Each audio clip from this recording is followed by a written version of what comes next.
புரட்டாசி துவங்கிவிட்டாலே பலருக்கும் பல சந்தேகம் தோன்றும். அதில் சுப நிகழ்ச்சிகள் செய்யலாமா என்றும், என்ன செய்யலாம் செய்யக்கூடாது என்றெல்லாம் தோன்றும். அதை பற்றி நாம் இதில் அறிந்து கொள்ளலாம். இறை வழிபாட்டிற்கு என்றே சில மாதங்களை நம் முன்னோர்கள் ஒதுக்கி வைத்துள்ளார்கள். அவற்றில் ஆடி, புரட்டாசி, மார்கழி போன்ற மாதங்கள் உள்ளது. புரட்டாசி இறை வழிபாட்டிற்கு உரிய மாதமாக திகழ்கிறது. குறிப்பாக புரட்டாசி மாதம் பெருமாள் வழிபாட்டிற்கு உகந்த நாளாகவும் கூறப்படுகிறது.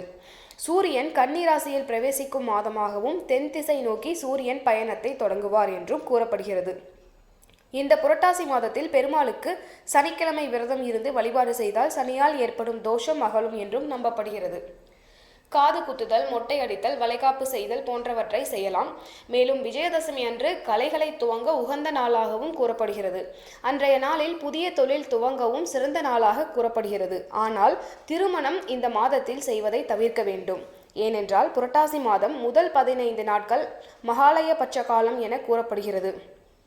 அதாவது பித்ருலோகத்திலிருந்து நம் முன்னோர்கள் பூலோகத்திற்கு வந்து நாம் செய்யக்கூடிய வழிபாடுகளை ஏற்றுக்கொண்டு மீண்டும் தங்கள் உலகத்திற்கு செல்லும் காலமாகும். இவ்வாறு பித்ரு காரியங்கள் செய்யும் நாட்களில் திருமணம் செய்யக்கூடாது. அதற்கு அடுத்த 15 நாட்கள் நவராத்திரி ஆரம்பம் ஆகிவிடும். இப்படி 15 நாட்கள் முன்னோர்களுக்கும் 15 நாட்கள் அம்பாள் வழிபாட்டிற்கும் சென்று விடுவதால் இந்த மாதம் திருமணம் செய்ய உகந்த நாளாக கூறப்படவில்லை.